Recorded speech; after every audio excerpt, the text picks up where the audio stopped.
Bonjour à toutes et à tous.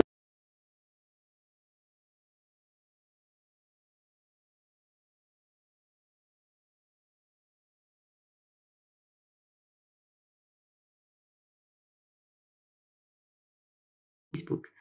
Je vous laisserai les liens en commentaire. Et nous allons commencer avec les vidéos d'aujourd'hui où nous allons voir vos taroscopes pour le mois d'octobre. Nous allons voir maintenant le tirage pour les personnes du signe du Capricorne, que vous soyez Capricorne de signe solaire, signe lunaire ou ascendant. Nous allons tirer une première carte qu'on va laisser pour la fin de votre lecture, qui sera soit un message à la fin de la lecture, soit une perspective sur votre lecture. Capricorne. Et on va commencer par votre tirage. Je vous rappelle comment je fais mes tirages. Dans un premier temps, nous allons voir les énergies qui sont en lumière. Ce sont les énergies qu'on peut voir, qu'on peut saisir ou qu'on peut éviter. Et ensuite, nous verrons les énergies qui sont dans l'ombre. Ce sont les énergies qu'on ne voit pas, des atouts qu'on ne voit pas, des blocages dont on n'a pas conscience. Parfois, des situations qui sont dans l'ombre en ce moment, mais qui vont venir à la lumière plus tard. Donc, Capricorne, de signe solaire, signe lunaire, ascendant pour le mois d'octobre. On va commencer avec une première coupe. Donc, on a le changement et la table. Ce mois d'octobre, les Capricornes, vous allez prendre une décision, prendre la décision de profiter de la vie. C'est, vous devez, soit vous prenez la décision, soit vous devez prendre cette décision. C'est pas quelque chose qui se fait tout seul. C'est pas un mois qui va être facile où vous allez vraiment profiter de la vie parce que les choses sont comme ça. C'est parce que vous allez décider de changer, parce que une situation va changer autour de vous et vous allez profiter plus de la vie. C'est comme une décision consciente. J'ai l'impression que c'est une décision consciente que vous faites de dire c'est bon, à partir de maintenant, je vais profiter de la vie. Très bonne décision. Et on va commencer par ce que vous avez en lumière et ce que vous avez dans l'ombre. Ok. En lumière, on a l'eau, on a la ruine et on a la nativité. Donc, j'ai l'impression que cette décision que vous faites consciemment de profiter de la vie, ça va être une décision qui va être prise à cause de ce qui se passe autour de vous. Il y a une situation émotionnelle qui vous charge beaucoup. C'est qui vous fait vraiment comme baisser les bras. C'est une situation très forte, émotionnelle, qui vous mine et vous voulez quelque chose de nouveau dans votre vie. Donc ça peut être une situation qui vous atteint pas forcément à vous personnellement, mais qui peut être par exemple autour de vous, des proches, et vous avez envie de renouveau. C'est pour ça que vous allez prendre cette décision de profiter de la vie. Peut-être que les personnes autour de vous sont en train de passer par des moments difficiles et qu'elles dépriment et que comme cette déprime, elle est comme un peu contagieuse et ça commence à vous atteindre et vous allez devoir vous secouer parce que sinon vous allez aussi plonger dans la même situation que ces personnes autour de vous.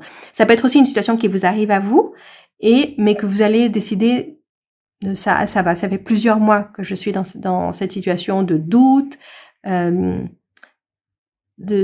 déprime, et vous avez envie de nouveauté. Et cette nouveauté, elle arrive à votre vie. Il y a l'énergie disponible autour de vous, elle est propice à ce changement. Mais vous devez prendre la décision. C'est pas juste parce que les vents vont tourner que la situation va s'améliorer. C'est parce que vous allez décider que jusque-là, on va pas plus loin. C'est à partir de là, moi, je prends la décision de changer ma vie, de changer ma perspective sur la vie, de profiter plus de la vie, de commencer de nouveaux projets, de me lancer dans de nouvelles activités, de connaître de nouvelles personnes, parce que je ne veux plus de ça. Je veux plus de cette tristesse, de cette situation qui est vraiment très très pesante émotionnellement. Et ça peut être, je vous dis, ça peut être lié à une personne autour de vous. C'est pas forcément vous qui vivez ça, mais c'est les personnes autour de vous et ça commence un peu à vous affecter, à vous atteindre et donc vous avez envie un peu de vous détacher de ça. Et c'est le moment. L'énergie autour de vous, elle va vous permettre ce renouveau.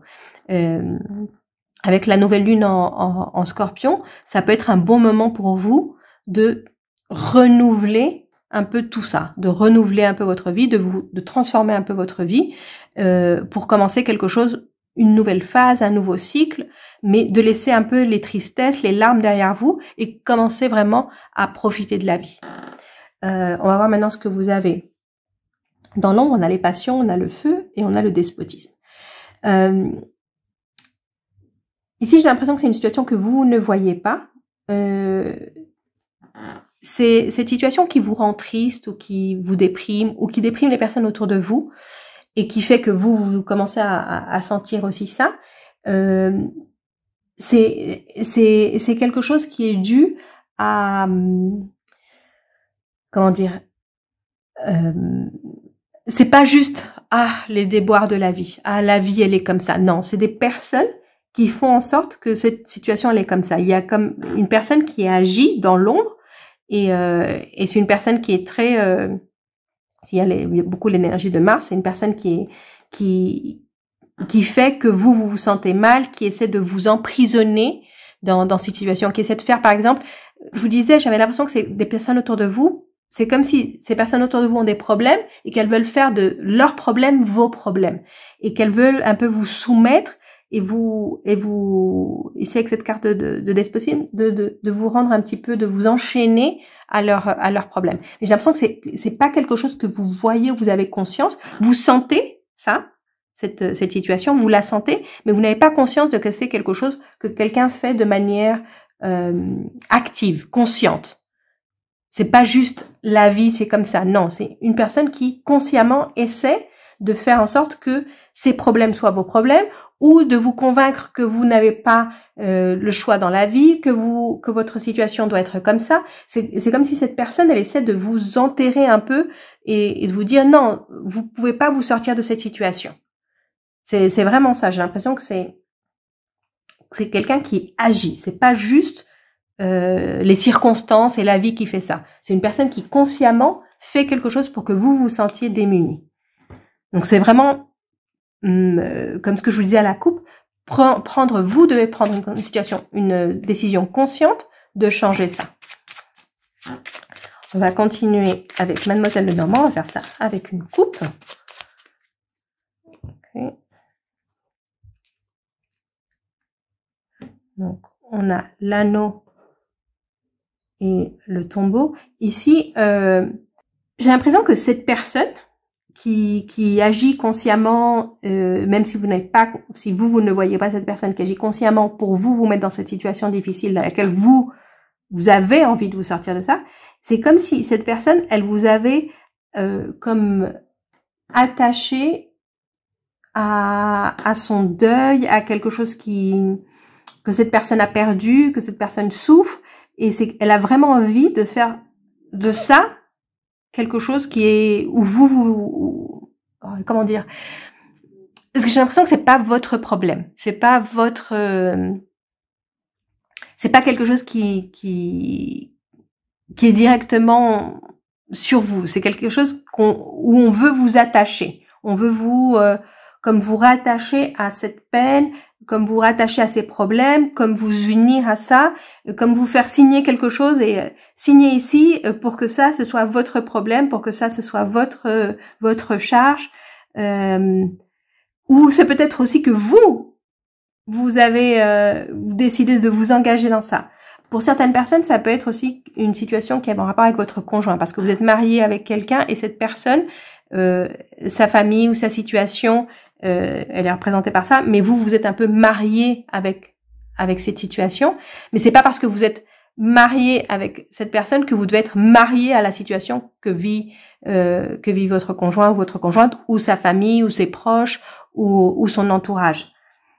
Vous pouvez décider de vivre bien. Mais j'ai l'impression qu'on essaie vraiment de vous attacher à ça. On va terminer avec votre message d'oracle, qui est le commerçant, qui vous dit d'échanger l'énergie pour créer de l'abondance. Donc ici, cette carte, elle nous dit ce que vous donnez, c'est ce que vous recevez. Donc si vous donnez de l'abondance, vous recevez de l'abondance. Si vous donnez de la bonne énergie, vous recevez de la bonne énergie. C'est le moment d'échanger de l'énergie avec les personnes, mais restez dans l'énergie positive. Donnez du bien pour recevoir du bien. Et si vous recevez ce type d'énergie que je vous disais, ne donnez pas ce type d'énergie. Parce que sinon, ça va être un petit peu un cercle vicieux.